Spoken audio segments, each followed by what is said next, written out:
Hello friends, आप सभी Aryan study के साथ जुड़ चुके हैं।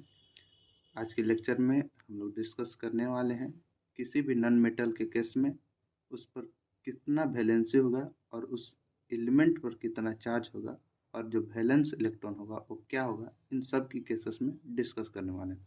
पिछले के लेक्चर में हम लोग डिस्कस किए थे मेटल्स के बारे में, आज नॉन मेटल्स के बारे में डिस्कस करेंगे।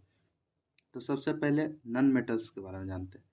तो नॉन मेटल्स जो होता है उसका नेचर होता है वो हमेशा अपने आउटर सेल में इलेक्ट्रॉन को क्या करता है, अचीव या रिसीव करता है। ऐसा क्यों करता है?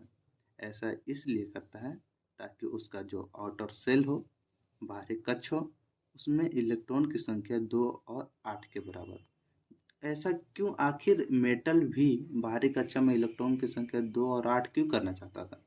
और नॉन मेटल भी आखिर यहाँ वो डोनेट करता था, यहाँ नॉन मेटल रिसीव करके करता है। ऐसा क्यों करना चाहता है? इसका कारण ये है कि जितने भी इनर्ट एलिमेंट है, नोबल गैस है, निष्क्रिय गैस है, उन सब के बाहरी कक्षा में इलेक्ट्रॉन की संख्या 2 और मोस्टली 8 के बराबर होती है, ताकि वो हमारे इन्वायरमेंट में निश्चिंत, बिना किसी रिएक्शन के, बिना किसी के साथ, मतलब एक तरह से बोल सकते हो बिना किसी झगड़े के साथ वो स्वतंत्र रूप से पाए जाते हैं। उसी तरह से सारे एलिमेंट का ये नेचर होता है कि हम भी उन्हीं के जैसा बनना चाहते हैं। इसलिए मेटल डोनेट करता था, यहाँ पर नॉन मेटल है वो रिसीव करके ऑब्जेक्ट को पूरा करेगा। यहाँ तक किसी कोई दिक्कत नो डाउट होनी चाहिए। आइए दूसरे टॉपिक के ऊपर देखते हैं। जब नॉन मेटल इलेक्ट्रॉन को गेन करता है वही उसका क्या कहलाता है, वैलेंसी कहलाता है। गेन नंबर ऑफ इलेक्ट्रॉन्स क्या कहलाता है, वैलेंसी, नॉन मेटल के केस में। और उसके ऊपर क्या आता है, निगेटिव चार्ज। ये क्या है, निगेटिव चार्ज आता है। तो उसके ऊपर हमेशा निगेटिव चार्ज अपीयर हो जाता है। किसके बराबर? जितना इलेक्ट्रॉन वो गेन करेगा उतना ही उसके ऊपर निगेटिव चार्ज आ जाएगा। तो चार्ज या ऑक्सीडेशन नंबर बोले नॉन मेटल के केस में, तो जितना रिसीव किया इलेक्ट्रॉन अपने बाहरी कक्ष में उसे उसका चार्ज हुआ। ठीक है, किसी को दिक्कत नहीं होनी चाहिए। नॉन मेटल हमेशा एनायन फॉर्म, एनायन का मतलब निगेटिव, निगेटिव के रूप में रहता है। नॉन मेटल के ऊपर हमेशा इलेक्ट्रॉन को लेने से उसके ऊपर निगेटिव चार्ज आ जाती है। जैसे एग्जाम्पल के थ्रू समझते हैं, जैसे कि ऑक्सीजन, ऑक्सीजन का एटॉमिक नंबर 8 होता है। वो 2 इलेक्ट्रॉन गेन करता है। 2 इलेक्ट्रॉन गेन इसलिए करता है ताकि इसका इलेक्ट्रॉनिक कन्फिगरेशन जो होता है 2 और 6, पहला कक्ष में, पहला सेल में, के सेल में 2 इलेक्ट्रॉन होता है, एल सेल में 6। तो एल सेल में इनर्ट गैस बनने के लिए 8 इलेक्ट्रॉन की आवश्यकता होती है, इसलिए 2 इलेक्ट्रॉन ये रिसीव करता है, इसलिए इसका वैलेंसी रिसीव इलेक्ट्रॉन के बराबर 6 हो जाता है। उसके बाद 2 हो जाता है, इसका वैलेंसी कितना होता है, 2 हो जाता है। इसी की वजह से इसके ऊपर -2 चार्ज आ जाती है, और जब 2 इलेक्ट्रॉन इसमें जुड़ता है तो इस एलिमेंट में इलेक्ट्रॉन की संख्या बढ़ जाती है और वही चार्ज हो जाती है -2। किसी को दिक्कत नहीं होनी चाहिए। अगला एग्जाम्पल देखते हैं, नाइट्रोजन। उसी प्रकार से नाइट्रोजन के बाहरी सेल में, आउटर सेल में इलेक्ट्रॉन की संख्या 5 होती है। ये भी इनर्ट एलिमेंट नोबल गैस जैसा बनना चाहता है, इसलिए 3 इलेक्ट्रॉन को अपने बाहरी सेल में क्या करता है, रिसीव करता है। उसी को क्या बोलते हैं, वैलेंसी। और जो 3 इलेक्ट्रॉन रिसीव किया उसी के कारण उसके ऊपर ऑक्सीडेशन नंबर या चार्ज बोल सकते हैं -3 आती है। इन दोनों में इलेक्ट्रॉन के आने से इन दोनों की एटॉमिक नंबर में, इस एलिमेंट के इलेक्ट्रॉन की संख्या बढ़ जाती है। ऐसे अगर सिंपल वे में हम लोग जाने कि वैलेंसी किसी भी नॉन मेटल का निकालना हो, किसके लिए, नॉन मेटल के लिए, तो उसका लिए हमेशा फार्मूला एक शॉर्ट फॉर्म में लिख सकते हैं, 8 - V। V का मतलब वैलेंस इलेक्ट्रॉन। तो 8 - वैलेंस इलेक्ट्रॉन करेंगे तो उसका क्या हो जाएगा, वैलेंसी निकल जाएगा। कभी कभी जैसे में ऑक्सीडेशन और चार्ज नंबर, जो नॉन मेटल का होता है, ऑक्सीडेशन और चार्ज नंबर हमेशा क्या होता है, वेरिएबल, बदलते रहता है, एक निश्चित नहीं रहता है। कुछ कुछ का निश्चित होता है, कुछ कुछ का नहीं, हमेशा बदलते रहता है, एक निश्चित उसका चार्ज नहीं होता है। लेकिन मेटल के केस में हमेशा चार्ज निश्चित होता है। देखते हैं इसको कैसे, कहाँ से कहाँ तक। जो नॉन मेटल का चार्ज होता है, ऑक्सीडेशन नंबर, वो कम से कम कितना के बराबर, वैलेंस इलेक्ट्रॉन, जो बाहरी कक्षा में इलेक्ट्रॉन होगा उसको वैलेंस इलेक्ट्रॉन बोलते हैं। उतना में से 8 को घटाएंगे तो जितना आएगा वो मिनिमम होगा उस एलिमेंट का, उस नॉन मेटल का मिनिमम क्या होगा, चार्ज होगा, ठीक है। और मैक्सिमम चार्ज क्या होगा, जो वैलेंस इलेक्ट्रॉन के बराबर होगा, जो वैलेंस इलेक्ट्रॉन के बराबर जो इलेक्ट्रॉन की संख्या होगी, जो बाहरी सेल में आउटर सेल में जो इलेक्ट्रॉन की संख्या होगी, वो मैक्सिमम उसका चार्ज होगा। एक एग्जांपल के थ्रू समझते हैं, ज़्यादा क्लियर होगी।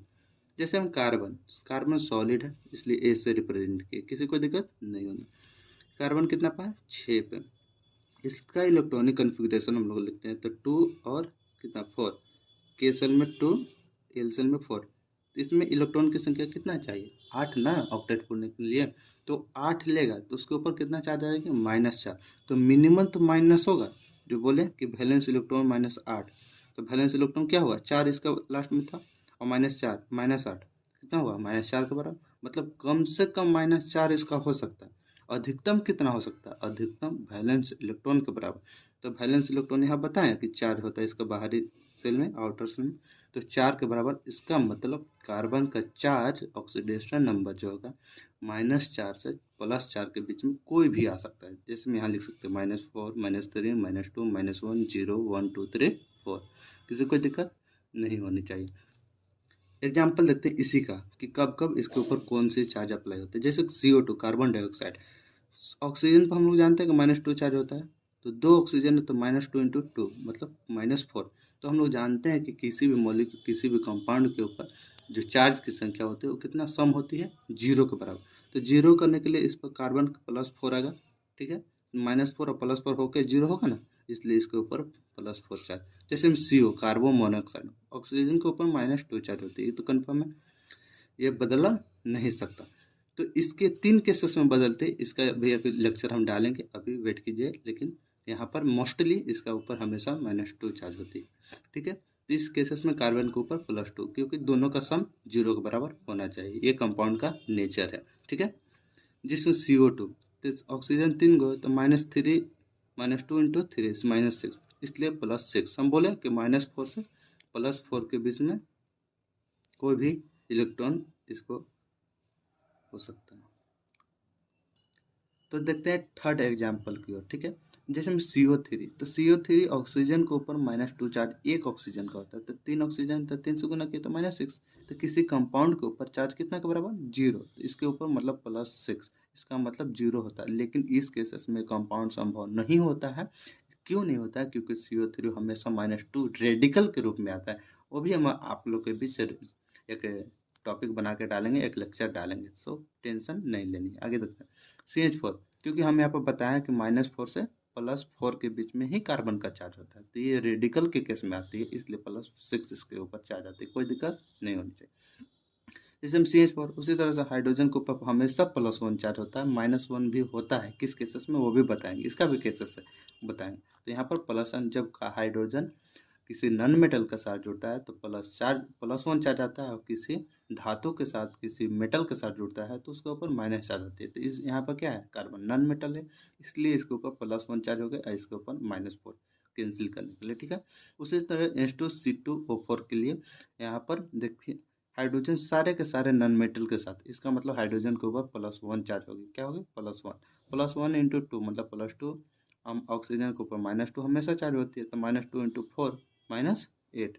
यहाँ यहाँ कार्बन तो है ना, तो +3 × 2, मतलब एक कार्बन के लिए +3। तो इस तरह से हम लोग को पता चला कि कहाँ कहाँ पर जो है कार्बन की चार्जेस बदल रही है। तो इसलिए हम लिखे थे कि जो नॉन मेटल का चार्ज होता है वो वेरिएबल होता है, ये निश्चित नहीं होती है कि हमेशा -2 ही रहता है, -4 नहीं रहता, ऐसा कुछ नहीं। अभी इस केसेस में हमने एग्जाम्पल के थ्रू आप लोग समझाया।